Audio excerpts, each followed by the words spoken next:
You guys would not believe this, even if I told you. So I'm going to tell you, and I'm going to let you decide for yourself. Okay, so this is going to be for, hello, hi, welcome. This is going to be for the girlies who have had unexplained symptoms for like 2 years to like 2 decades. Okay, so we're talking like lifelong unexplained things. And it's not going to be super relevant if you're like, stuck in the bed, like can't do anything all day, every day. Like, yes, this will like kind of blow your mind and be a missing piece of it. But like practitioner wise, like what I can do for you, what I can teach you, like it's not going to be that helpful compared to like going to see someone in person who can do these kinds of things. But if you're just like me, like, high achiever, showing up every day, like pushing through, even though you have some like weird symptoms that kind of drag you down every now and then, like migraines, thyroid stuff, pain, these types of things, like this is going to blow your freaking mind, okay? So I have been basically supersetting esoteric herbs, like 18-day esoteric herb protocols for the past like 4 months, maybe a little bit longer. It honestly all blends together at some point. And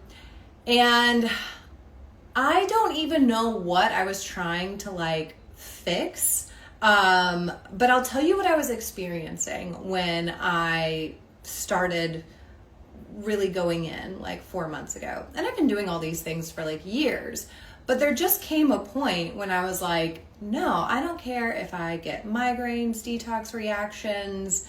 It doesn't matter. Like I'm going to push through and I'm going to get it done.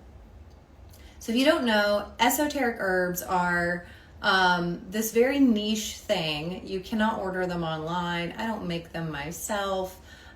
We do train our practitioners how to order them and how to use them, but they come from this little teeny tiny monastery out in California. And the doctor who formulated them like 60 years ago and didn't leave much information behind, but they were all muscle testers. So this was one of the most pivotal things for me when I was in the stage of my healing journey where I couldn't get out of bed and I was basically just living from like the bedroom to the living room, back to the bedroom, like every day. Had to take a year of medical leave from grad school, thought I was not even going to finish the dietetic internship, had to actually drop out of my PhD and leave with only a master's, even after I'd been doing it for 3 years. This was one of the things that changed my life, an 18-day protocol of esoteric herbs. And those happen to be for EBV. And it's really the only thing I would ever consider using to address EBV with myself or with a client, because nothing else is going to work like this outside of maybe an SOT, which I don't have personal experience with, but my co-creator, Kayleen Tinker, does. So if you have SOT questions, like anything ranging from what is that to where do I get one, what's the detox like, go find Kayleen Tinker on Instagram and ask her, because she knows. But the esoteric herbs for EBV changed my life, and I didn't know it at the time. I was doing so many other things with that same muscle testing doctor that I didn't know esoteric herbs were such a pivotal part of it until a couple of years later, when I felt like I needed to do the EBV herbs again. And I didn't want to fly all the way to Florida to have my like yearly appointment to get EBV herbs. So I started like Googling, and I figured out that like if you're a practitioner yourself, you can actually just contact the monastery, which is why we teach our practitioners how to do this. You can just contact the monastery and get these herbs for yourself or for your clients. And then I started muscle testing my clients for them, and they gave me the highest leverage out of everything I could ever teach you outside of muscle testing. But muscle testing is not an intervention. Muscle testing is a screening tool, okay? Intervention wise, these esoteric herbs are hands down the best thing you can do for pretty much anything. Parasites you need to address separately. It's just like you need to take a little bit more of a different approach for that. But like everything else, EBV, any sort of viral pathogen, toxins. I had a client one time, and when I was just starting out, this was like maybe 2018, she came to me with what had been diagnosed as MS, but I believe it may have been misdiagnosed. It's not for me to say. That was kind of like what I saw and what she kind of intuitively felt. I muscle tested her for esoteric herbs just to see, like, out of 800 different possible protocols, what would resonate with her like MS symptoms, and which was primarily pain. And she was in so much pain when she came to me. She was at this point in her life where she was like, what is the point? You know, like, I can't do this. Yes, esoteric herbs for the monastery in California for EBV. Yeah. So I muscle tested this client, and what I found was organophosphate pesticides, which lined up with her health history. She had like lived downstream from a farm for pretty much her whole life and had been drinking well water with essentially Roundup in it. She did 18 days of these organophosphate pesticide detox herbs, and she said the pain was gone. It was like she felt like living again. Okay, and this was like not, I think she was in like her 60s, you know? This was like years and years and years of misdiagnosis and chronic pain, and it was 18 days of esoteric herbs that changed that for her. This isn't even a pitch about esoteric herbs. We're just going to be muscle testing some things today. I just wanted to muscle test my bag of supplements with you today to see what I need to take after this 4-month-long superset of esoteric herbs that I just did. But one of the things that we discovered within the past couple of years about these esoteric herbs is that there's a section of them that address interference fields. And if you've been around my work for a little while, then you know, like, interference fields is a very central part of what I do for my own healing and for my clients and what I teach in my courses. And it's also a central part of what we do in Discernment Framework, mine and Kayleen's practitioner-focused brand, where we train practitioners. And if you don't follow Discernment Framework, what are you doing? It's discernment.framework on Instagram. Go follow us. We're going to have, actually have a call today in our, it's our practitioner certification / sort of like home healer program right now. Ugh, I still have a migraine from yesterday. Anyway, long story short, I was basically doing 18 days after 18 days after 18 days after 18 days of interference field related esoteric herb protocols. And I think where my mind was when I decided I'm just gonna like go in head first at this point, because I've been like kind of hesitant to do a lot of the interference field related esoteric herbs because I didn't want to get migraines. And there are other ways to clear interference fields. So I had been just kind of like beating around the bush for like over a year at this point, trying to do other things that might not give me a migraine as part of the, you know, the healing process. But at this point I was like, you know what, I'm just going to do it. So I got a yes to some interference field herbs that are correlated to being stuck at the end of a process, which, yeah, if you've been trying to deal with something, anything in your life, health related or interpersonal related or, you know, career related, doesn't matter. If you've been trying to like push through something and you just can't make it to like the end, if you have like ADHD, you know, if you procrastinate, you're easily distracted, you're brilliant, but you cannot get a full thought out into the world, like, this is probably what's going on with you. These are interference field herbs related to oftentimes the cranial nerves. So I did those, and I think I did them simultaneous with interference field herbs related to the kidneys, neural pathway reno. And those two often need to be done together. It's just like a pattern that happens. And then after that, I did NP glando, which would be neural pathway for the glands, like thyroid or ovaries, like, things that made sense for me because I've dealt with thyroid issues for at least a decade. And I've also always had like problems with my left ovary, like PCOS related kind of stuff. So then what really set it off was the last and final set I did. And that was the NP pneumo for like the lungs and the sinuses. Well, I had like a whooping cough back in like, I guess January-ish. And the cough just stayed with me for like a long time. And then in February, I got hit with some sort of upper respiratory funk. And then right after that, a stomach virus and another upper respiratory, just upper respiratory after upper respiratory, lower respiratory, just all kinds of funk.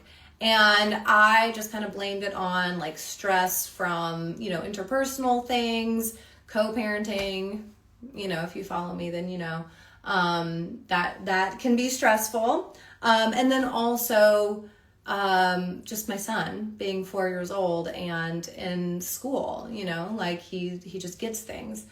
But I couldn't get over it was the thing. And rewind. This is like so I have to tell you this other story that's kind of running in the background of all this. And it's so complicated and I don't expect anyone to like follow, but like, if you know, like there will be parts of this I'm about to get into where you're like, oh shit. Okay. So up until now, everything's like been pretty like, just normal stuff, right? Well, now we're going to bring it back to the teeth. Okay. I was born with 4 congenitally missing teeth. And when I was, I guess about 16, I started the process of having the upper 2 replaced with titanium implants.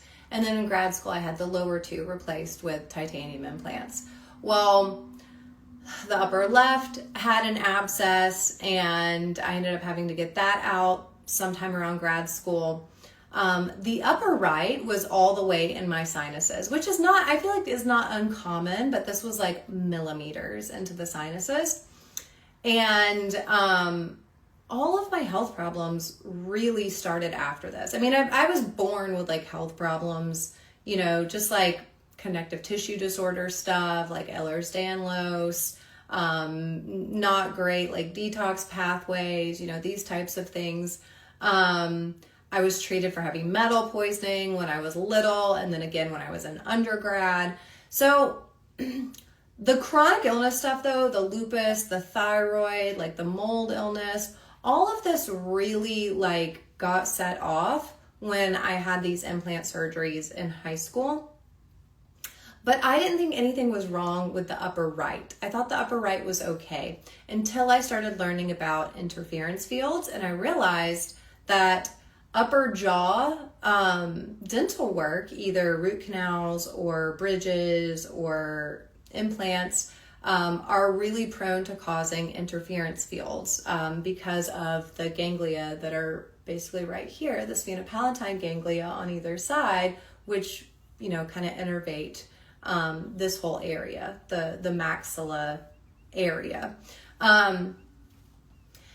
And then I started correlating what that interference field on the right was doing downstream in my body by blocking my nervous system.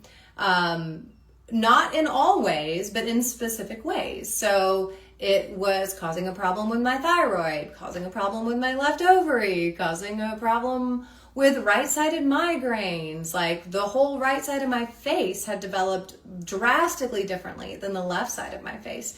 And when I had this one removed, I had to heal that interference field before I could get a new implant. My dentist didn't have, awareness of this. This was just something I knew. I healed it. And I posted a reel a while back. You can go look at that where I show you my face before I had the implant out and the interference field healed, and then after I healed the interference field, and it is night and day. I don't even think there was like like necessarily bone infection in the right side. I think it was mostly interference field related. So then this is where it gets interesting. Last September, I had these two locations replaced with ceramic or zirconia implants. And the interference field came back, which I kind of expected just because surgery will do that. It's not necessarily like infection that gives you the interference field. It can, but it's not necessarily infection. In the case of the upper jaw, it's oftentimes just the injury of like surgery, you know, because like getting implants in and out, there's a lot of pulling and pushing and, you know, twerking. So when they put these implants in, the interference field came back. And I tried so hard to get this interference field to go away again, and nothing worked. Nothing I had tried before was working this time. And there was still a lot of inflammation there. It felt like this implant just didn't heal, which would make sense for an interference field.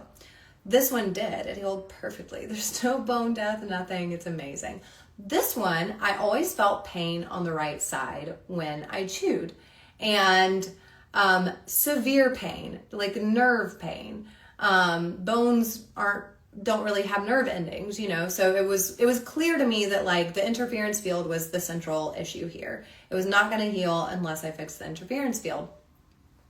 And if you've had implants before, and if you've had implants removed and replaced, you know, we're talking about tens of thousands of dollars in dental work at this point. And I'm like, how can I make my nervous system recognize this implant and you know, assimilate it into the body?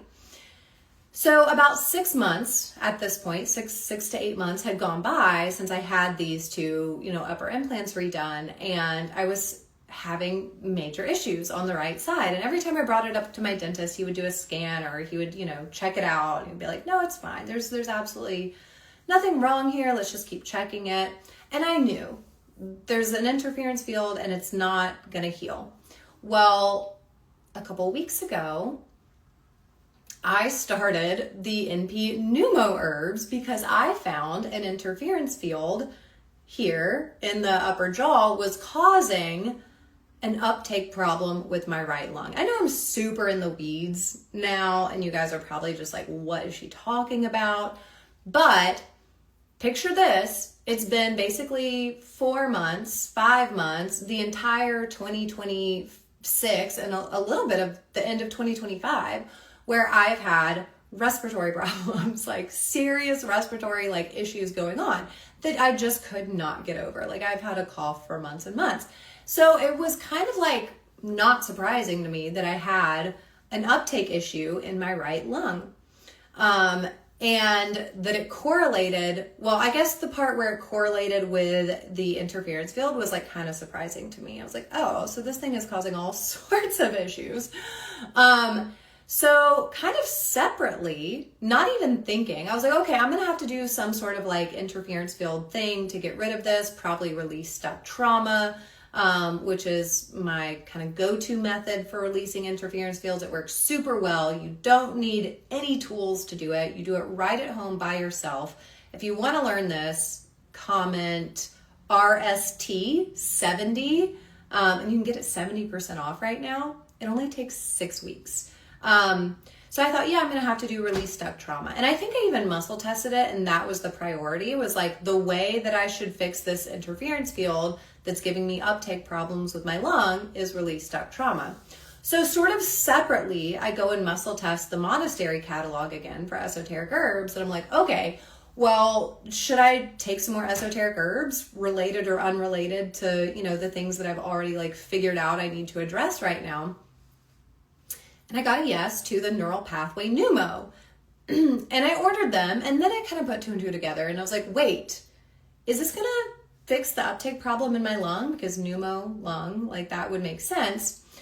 And then I started wondering, okay, it's named for the lung, but the interference field itself is up here in the jaw in one of my cranial nerve ganglia. So it's like, okay, am I going to take these herbs named after the lung, named after an uptake problem or an interference field related to or affecting the lung, and is it going to somehow heal a cranial ganglia, which could be one of many sources of uptake problems in the lung? Like, this is getting super esoteric, right? I'm like, is this even within the realm of possibility that 18 days of herbs, esoteric herbs, could fix a problem I've been dealing with on and off for 20 years? I'm 38 now.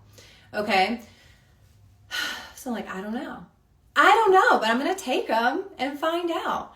So I take the Impinuma herbs, and about 2 weeks in, my right eye, it's pretty much better now, but my right eye becomes inflamed and red and swollen, and I'm waking up every morning and it's swollen shut with all this like, gunk and stuff. I'm on the edge of my seat. Oh my God, I love you, Raina. Raina knows about the esoteric herb. She's one of our Mirror Magic practitioner students. So I start correlating things, muscle testing things, and I realize that is exactly what is happening. The Impinuma herbs, the 18-day esoteric herbs for uptake problems in the lung related to an interference field, are causing my nervous system to recognize this implant for the first time in 8 months and actually try to heal the leftover inflammation, bone death, toxin from the bone death, the thiol ether, and whatever infection may have been left over in the maxillary sinuses. Because remember, that implant was up in the sinuses. And when you have an interference field that is basically disrupting communication to the maxillary sinus and the upper jaw, what's happening is that the brain is not getting the intel that it needs to send macrophages and mast cells and other healing properties to that area of the body. So this side healed up like a freaking champ. This side, 1 millimeter of bone death, and my body had not assimilated it at all. 10 out of 10 pain every time I accidentally chewed on this side.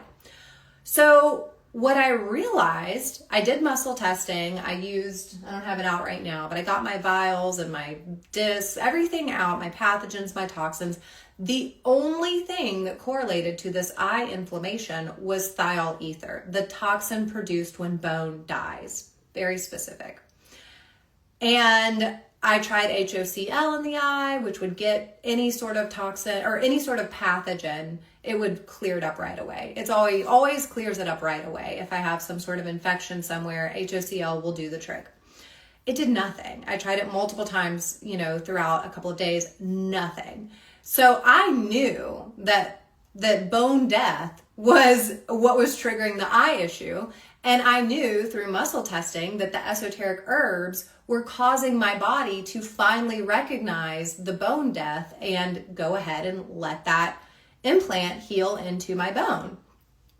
You can see my eye is pretty much fine now. This has been about a week, okay? I went to the dentist. He did a scan. He confirmed there's bone death here, no bone death here.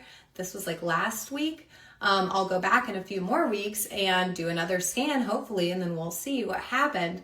But when the eye started being inflamed, the pain went away. That's the craziest part of all of this, is that the pain I'd felt from chewing on this side for the past 6 to 8 months was gone after taking herbs that were supposed to fix the uptake in my lung, but I knew through muscle testing that the uptake problem in my lung was coming from the interference field that was controlling the healing to my upper jaw and my maxillary sinus bone.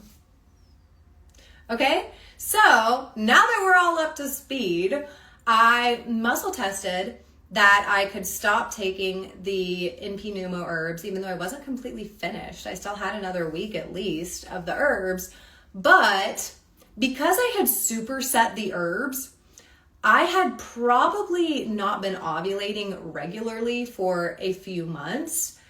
because I wasn't taking them strategically around my ovulation windows. I should have started them after ovulation and finished them before the next ovulation. But that's not what I was doing because I was just, I don't know, don't ask. I was just whatever. Caution to the wind. So because of this, my progesterone had gotten really low, and I was not able to basically, I felt intuitively like I was doing myself a disservice by doing these in an unintelligent kind of way like that. Like I would never do this with a client, but you know, we all do things with ourselves that we wouldn't do with clients. So I felt like, okay, I probably need to take a break from doing these esoteric herbs back to back to back. Hang on, I had a comment that I wanted to read. Hence the interference. It was blocking your body's ability to heal itself. Yes, exactly. It's just insane. So like I just want to take a second to say, like when you've had chronic symptoms, and also my thyroid was a big part of this issue because this was causing an interference field with my thyroid. My left ovary started feeling like it was going to explode because, side note, it had more than one interference field. And when you heal one interference field that's connected to something, but you don't heal the other interference field that's connected with it, you can get a flare because of that secondary interference field. So that the other interference field here was my tailbone from an old skateboarding injury when I was like 18. So I had to support the tailbone interference field with the quantum light wand as well to get this ovary to chill the fuck out. So anyway, this interference field was causing a lot of problems, and it's been causing a lot of problems for decades. And even though I healed it in between surgeries, every time I would have a surgery, it would come back and I'd have to heal it again. And I think the reason why it was so resistant to healing this last time around was because there was still leftover thiol ether and infection, either from the maxillary sinus or from the upper jaw itself.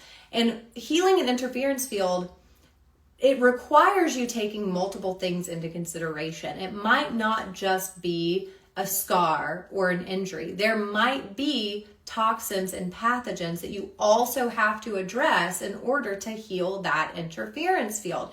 And it's almost so simple that we already know it, right? But you're not doing it in the right order. The interference field piece of it is the key piece of it. So if you're worried about toxins and pathogens, but you're not healing the interference field, you're never going to get anywhere. It's always going to be cyclical. It's always going to be returning. If you're just trying to heal interference fields and you're not worried about toxins or pathogens, you will get somewhere, but you will not get all the way there. Interference fields are the really key piece of this. OMG, it's like reminding you there's more. Pay attention to me. Yes, exactly. It's like, hello, don't forget, it's not just one thing existing in a vacuum, you know? So all of that to say, I was like knocking on death's door the past couple of weeks, rightfully so, healing something that had caused immense pain and chronic illness symptoms, extreme exhaustion, all of this for decades, healing it all within like a 2-week period essentially. And I started muscle testing. Okay, well, like, what do I need to do to actually support my body to like get through this process? And it was, surprise, I don't know if you guys are familiar with pregnenolone. It's an old fave of mine. And by the way, like everything I'm talking about here, I've pretty much been talking about for the better part of a decade. I just have better words to explain it now. But I've been using pregnenolone with myself and with my clients for literally 10 years. And you do not sleep on pregnenolone. It's tricky. You need to be like a highly skilled practitioner. You need to know muscle testing like the back of your hand, a more advanced method like what we teach in Discernment Framework to be able to use pregnenolone safely. But it's what they used for things like lupus, which, you know, I was diagnosed with in my early 20s. It's what they used for lupus back in like the 40s and 50s before, what's the word I'm looking for? Prednisone. was discovered. And prednisone was basically discovered from pregnenolone. Pregnenolone is a naturally produced hormone. It's sort of the mother hormone of your body, and even more so than oxytocin. Oxytocin is like the mother regulatory like pathway for women, but pregnenolone is like the mother hormone that creates the raw materials for things like progesterone. It's much safer than taking progesterone if you do it right. And it's sort of adaptogenic in the sense that if your adrenals are stressed, pregnenolone is probably the best thing you can do because it will decide where it needs to go. You'll either get testosterone or you'll get progesterone, but you don't need to do anything to determine which one you're going to get. It just knows which one you need. So I muscle tested for pregnenolone in a really big dose compared to what I would normally take, and I haven't taken it in years. I got sublingual, and I got probably upwards of like 15 milligrams of sublingual pregnenolone, which is a huge sublingual dose. I would normally recommend like 5 or less milligrams, maybe twice a day, but still. And that would only be after muscle testing.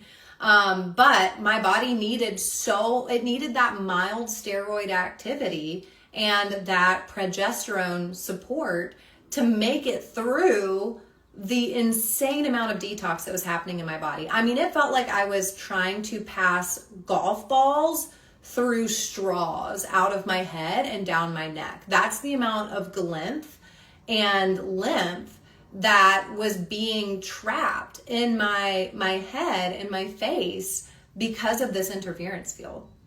It was so painful. It was so painful.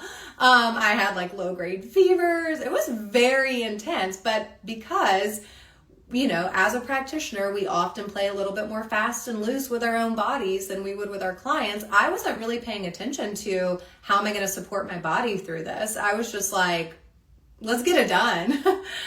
So I got yes to pregnenolone. I ended up needing to support my thyroid a little bit with thyroid glandular, not prescription, but just something I'll show you I got off of Amazon. So that's really what I wanted to come on today and do. I wanted to see, because we have a call at 1 for discernment framework. That's in like 30 minutes from now. I wanted to see like, what does my body actually want right now? Does my body want to treat more interference field work from the upper jaw, or is that done? Is the ball in motion and my body's picking up, where the herbs left off? Do I need to support maybe something antimicrobial to kind of clear out, because I did get a sinus infection when all of this stuff was moving around?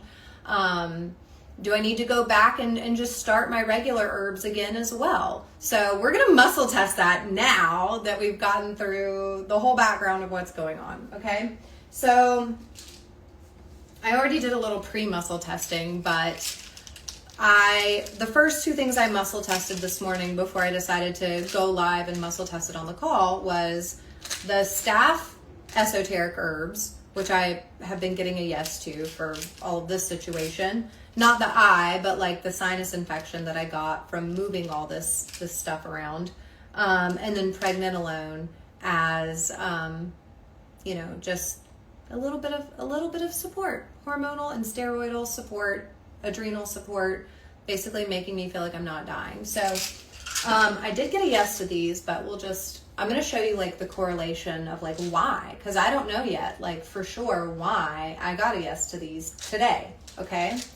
So we get our first yes. Now I want to know, is it like sinus related? So I'll just kind of touch both sinuses. Okay, so that did not reverse the sway. So we got sway number 1 was a yes. Okay, there we go. When I put them together, it reversed the sway. So yes, this is correlated to the sinuses. Now I want to know, what about like the upper implants specifically? Okay, so forward sway is our first data point. Yes, okay. So I'm kind of touching like both the sinus and the implant, kind of like where the implant went into the sinuses. So I'm thinking like maybe I want to be more specific here too. Okay, so forward sway here. Actually, let's start with the symptomatic area. So I'm going to touch the implant. So that's a forward sway. That's a good indication that there's no stress response right here with the implant. But now we're going to add the herbs and see which way it goes. Yeah, it's not actually the implant. So now I'm going to do just the sinuses. Yeah, so the sinuses have leftover anaerobic bacteria that needs to come out. Okay, so now we're going to do pregnenolone. Oh, actually, I wanted to see, because I was like, well, what if I just take one thing? Because I just had this crazy migraine yesterday from all of this detox. I was like, what if I just do one thing, okay? So I wanted to see, was this the priority? So we actually don't need to correlate. We just go ahead and do the priority here. Okay, so this is a priority. There may be more than one priority, okay? So now I want to see pregnenolone. It's a very immediate yes, is pregnenolone. So pregnenolone's not the priority. If I was just going to take one thing, it might be the staph herbs today.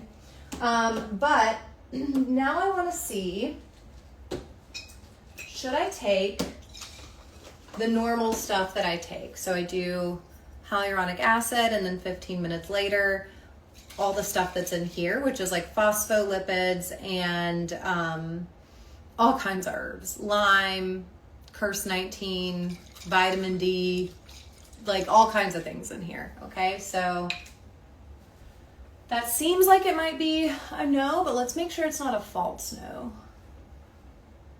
It's not a false no. This is a no today. This would potentially send me too far into a detox reaction. Okay, so I also want to know, should I support the thyroid today? So here's the thyroid glandular that I muscle tested really well for on Amazon. So this seems like a no. Let's make sure it's not a false no. No, it's a real no. This would give me some sort of reaction because I guess I have enough thyroid. So then this was going to be my second thing, the iodine. Yeah. Okay, so my thyroid is super okay right now. Who's to say I won't need it later today? I don't know. Carnitine is something that I usually take for, oh man, if you guys don't know, if you have MTHFR or methylation pathway defects and you're taking methylated B vitamins, I can almost guarantee you this is going to muscle test better for you with no side effects, but muscle test it yourself. This is not medical advice. If you lay your head down on the pillow at night and you hear your heartbeat, carnitine. If you get super itchy at night because of mast cells or perimenopause or all the things that people have told you, fucking carnitine, okay? When I get migraines, it's usually because I was not keeping up with the amount of carnitine that I should have been taking. It doesn't methylate anything. We don't need to be methylating exogenously. It supports methylation, okay? So yes, I should take some of this, and yes, it is the priority. So it's going into my priority. Okay, it's going into my priority stack over here. So far for priorities, I have staph herbs for the sinuses, pregnenolone because I'm dying, and carnitine because I don't want to get another migraine. Okay, so normally, oh, actually, let me back up. So let's muscle test the NP pneumo stuff to see if I need to keep addressing the interference field in my jaw or if we're done, okay? It's a backwards. Let's see if it's a false no. Yeah, okay, that's a false, or no, I'm sorry, it's not a false no, it's a real no. I don't need to be taking these. So now I'm gonna show you the interference field test, okay? So for this one, we're gonna do the neural therapy point. This is where they would inject if we were gonna do neural therapy with needles and procaine for this interference field. You don't need to do that to treat interference fields, but that's one way. And it's the most accepted way. There's a lot of literature on it. You can search, peer-reviewed papers on neural therapy and you'll learn about what exactly is happening, okay? So it's a forward sway. That hasn't happened in like 8 months, okay? So now we're just gonna double check. Yeah, no correlation with the the pituitary. So this is not causing an interference field anymore. Like I can't even, literally 2 weeks of herbs fixed a 2-decade-long problem that caused thyroid issues, implant failure, left-sided cysts on my ovaries. I can't even begin to describe all the things, okay? So now I want to know, because I did test that, you know, when the eye was going crazy, I had some thiol ether being produced by this dying bone. And the best thing for that, kind of the only thing for that, is MSM. But it can give you migraines. So I've been kind of judicious with the MSM and like always muscle testing. You know, you could be doing a super high dose of this if you aren't prone to migraines. Like, you know, I don't even want to throw out a number because this is not medical advice. But for me, I only got like 500 milligrams as what I could take. But I want to see, should I keep doing this, or is the thiol ether situation handled, basically? Is it a false no? No, it's not a false no. I don't need any more MSM. The thiol ether situation's been handled. Oh my gosh, you know what I want to do while we're here? I just want to muscle test for thiol ether. Hang on. Okay, no, that's glyphosate.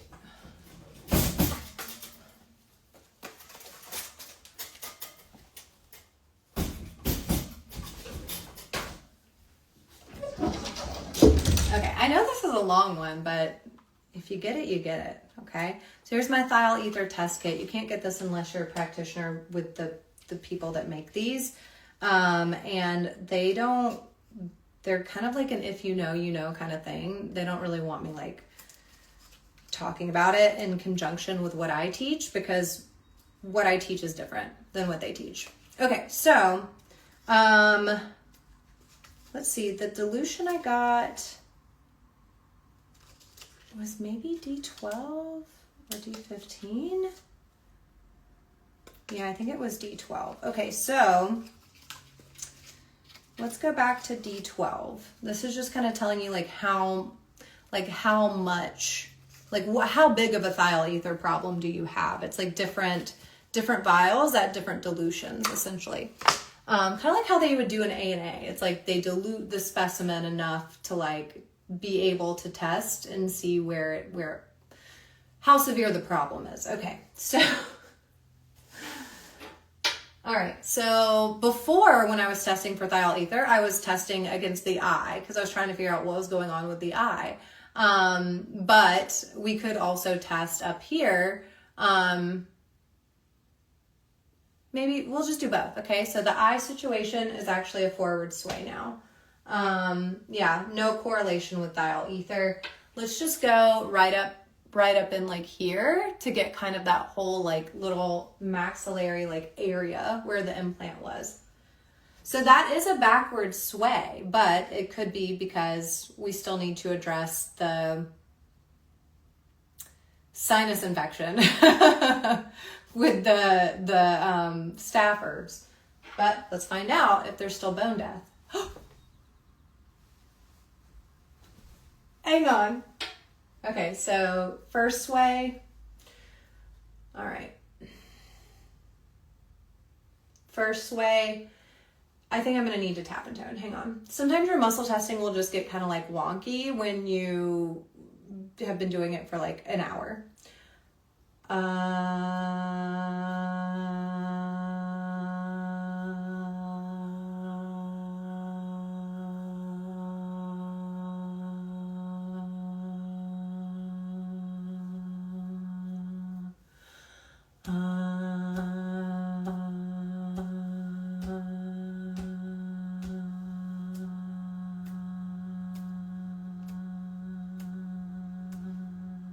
Okay, we just reset the system. Yeah, that's a backward sway. So let's see. Oh, okay, it is correlating. Yeah, so there's still thiol ether going on. But now I want to see. Yeah, so I could take MSM. Actually, I could take MSM for the thiol ether. Should I? It's not a priority. Let's see if it's, yeah, I think it's going to be kind of low down on the list of things that I should do. But now I want to go back and make sure the eye was correct. Okay. Yeah. Yeah. Okay. So our muscle testing went wonky when we started testing the implant area to thiol ether. So we reset it with the tap and tone, and now we're getting, I would say, what could be expected. So stress response when we touch the implant site, and the correlation is to thiol ether. So there is still bone death going on there. And we'll retest that. We'll retest and see. But I think the good news is that it's not causing the eye inflammation anymore. So, and we don't need the esoteric herbs for interference fields anymore. And the interference field itself has been healed. So let's check back in like a week to see like what's the situation with the thiol ether. Are we done with bone death? Is the bone healing at this point? And are we just flushing the leftover toxins and bacteria out of the sinuses, which feels right, but we'll see. Okay, let's muscle test a few more things. All right. Okay, so I think the biggest testament too is that the MSM is no longer a priority. It's something that we could take, but if we're gonna err on the side of not getting a migraine, I'm not gonna take it because I don't think it's really necessary. Okay, so biocidin, this is a good like biofilm breaker. It's liposomal. Let's see if we should take this. Let's see if it's a false no. It's a real no. This would be a little bit too much for me today. Let's see zinc. This is almost certainly going to be a yes. A lot of clients will reach out and be like, I always get a no. And this is so common, but you have to do make sure it's not a false no. Okay, so this is just very clearly a yes for me. So this is it a priority? Yeah, this is going in the priority pile. And then lastly, I want to know if I should be doing Retro V powder. Actually, I should reorder. This is just like a daily staple for me. But if it's too much for my system, I want to know before I take it today. Okay, this is a good one. It's a good yes. So we're going to do, here's my stack for today. So far. Now there's other things in here like binders I should, definitely be taking. And honestly, maybe we should find out if binders are the priority before we even start with herbs and stuff for today. So here's Pectisol, one of my favorite binders of all time. So yes, it's not the priority. So I don't need to take this before I take all that. Let's do charcoal, just a OG. Yes, but it's not the priority, so I can take these things a little bit later today. NAC can be helpful in migraine situations. It helps with glutamate processing, so that's a yes. But it's not the priority, so I'm assuming carnitine is probably the priority over NAC. If I were going to do the MSM, I would definitely do NAC, either before or shortly thereafter to help with processing the glutamate. I don't know. I feel like that's kind of probably it. That's all I'm even concerned about today. So that's it. Out of all the possible things I could take, making sure that I don't get another migraine, but that I'm not like putting myself backwards, by not supporting the ways that I need to be supported. We have carnitine, staph herbs, Retro V powder, pregnenolone, and zinc that has a bunch of other cofactors with it. Now, if you are not already supplementing zinc, if you haven't built up your zinc stores by just taking zinc by itself for a few months at a very low dose, this is not medical advice. You don't want to just jump into zinc with all the cofactors. This will cause a major detox reaction for you, most likely. So that's it. That's my stack for today. Thanks for everyone who stayed and watched this whole thing. That was one of my longest lives I've ever done, but if you guys know anything about me, you know I'm built for long form content. Short form does not do me justice. I have a lot to say. This is all very complicated stuff. Aw, thanks guys. I love you so much. This is all very complicated stuff. And it takes repetition to really understand where these pieces like all fit together. So maybe I'll come on here more often and do more lives now that I've come out on the other side of this 4-month-long superset of healing decades long problems in my nervous systems. Glad I caught today's live and more clicked. I love that. That's what we're here for. Okay. If you want me to muscle test you every month remotely, I just opened up a container where I'm doing this. Only 10 women for now, because I want to make sure that I have the capacity match for it. Technique. This was advanced self muscle testing, discernment framework. That's what we teach over on discernment.framework for practitioners.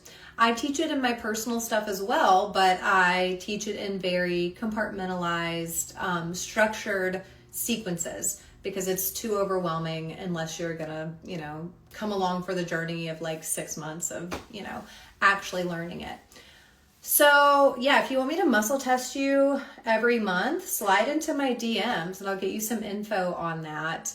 You'll also get access to my entire body of work that's pre-recorded, that teaches you everything that I know. And you get access to that for 6 months, and you'll also get monthly live calls for 6 months. It's kind of like the reboot of the membership that I used to have, but this time it includes me muscle testing you personally every single month. You don't need to get on a call to be muscle tested. You submit the form, I do the muscle test, and I give you a report back with my findings, next steps, and all of that. And if you have questions in between those times, you can actually opt into one-on-one support through Voxer chat, where it's just me and you in a chat for 6 months. So that's it. I don't really have a keyword for that, but if you just DM me and say maybe info, we'll chat. All right. If you're in discernment framework, I will see you on the call in 20 minutes. And yeah, love you, mean it. Bye.